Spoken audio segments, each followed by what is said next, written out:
Locked. तो आप लोग आज क्या बना रहे हैं? मैं बना रही हूँ एक मराठी डिश, महाराष्ट्रन डिश। हाँ। एक तू प्रॉन चा भुजना बनव।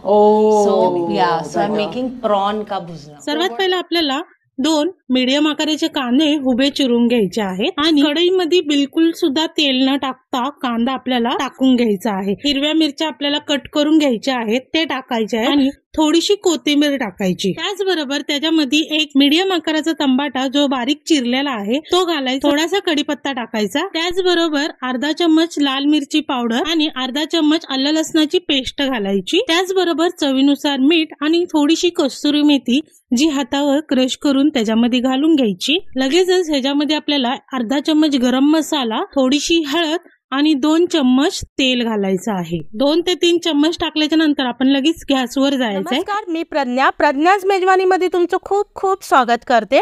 अशाच छान छान रेसिपीसाठी प्रज्ञाच मेजवानीला जाऊन लाईक करा, सबस्क्राइब करा आणि हो बाजूची बेल आयकॉन दाबायला विसरू नका। गॅस पेटवायचा, मोठाच गॅस ठेवायचा आणि चांगलं परतून घ्यायचं। एकजीव सगळा मसाला करून घ्यायचा। मसाला एकजीव होतच आहे तोपर्यंत आपलं तेलही पातेलही चांगलं तापलेलं आहे। आता ह्या स्टेजवरती आपल्याला मीडियम गॅस करायचा आणि झाकण ठेवून वाफ काढून घ्यायची। 5 मिनिटांनंतर साधारण झाकण काढूया। बघा साईडनं किती छानसं तेल देखील सुटलेलं आहे। आता ह्याच्यामध्ये मसाला जळू नये त्याच्यासाठी अर्धी वाटी मी पाणी घातलेलं आहे आणि एक उकळी काढून घेणार आहे। उकळी काढल्याच्या 2 मीडियम आकाराचे बटाटे घेतलेले आहेत आणि त्याला जसं आपण भजीसाठी बटाटे चिरतो सेम त्या प्रकारे बटाटे चिरून घेतलेले आहेत आणि जे आपला रस्सा उकळत आहे त्याच्यामध्ये बटाटे सोडून द्यायचे। एक 5 मिनिटं चांगलं त्याला हलवून घ्यायचं आणि लगेचच झाकण ठेवून बटाटा चांगला शिजवून द्यायचा आहे। वाफ काढून झाल्याच्या नंतर पुन्हा बघूया आपण चेक बटाटा शिजलाय का नाही। थोडा अर्धा कच्चा शिजला पाहिजे, पूर्णपणे शिजवायचं नाही कारण आपल्याला कोळंबी सुद्धा शिजवायची आहे। तर आता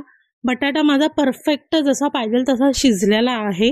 आता ह्या स्टेजमध्ये जे आपण कोळंब्या स्वच्छ धुवून ठेवल्या होत्या ते घालून घ्यायचं। ह्याला मी मॅरिनेशन वगैरे काही केलेलं नाहीये, नुसते साफ करून स्वच्छ धुवून त्याच्यामध्ये टाकून दिलेलं आहे। आता साधारण एक 5 मिनिटं चांगलं हलवून घ्यायचं आहे आणि मोठा गॅस करून एक उकळी काढून घ्यायची, मग झाकण ठेवायचं। साधारण 20 मिनिटांनंतर झाकण ओपन करायचं। मस्तपैकी कोळंबीचं भुजणं रेडी झालेलं आहे। एक तुम्हाला मी बटाटा काढून दाखवते, तो आपला परफेक्ट असा शिजलेला आहे। नुसता प्रेस केला तरी तो ऑटोमॅटिकली तुटला जातो, म्हणजे परफेक्ट बटाटा शिजलेला आहे। कोळंबी देखील खूप छानशी शिजलेली होती। आता ह्याच्यामध्ये गार्निश करण्यासाठी मी थोडीशी कोथिंबीर टाकते। चला तर मग सर्व करूया मस्तपैकी झणझणीत शिल्पा शिरोळकर आणि फराह खानची मस्त पॉप्युलर रेसिपी कोळंबीचं भुजणं। चला तर मग पुन्हा भेटूया अशा छान छान रेसिपी सोबत प्रज्ञाच मेजवानी चॅनल वरती।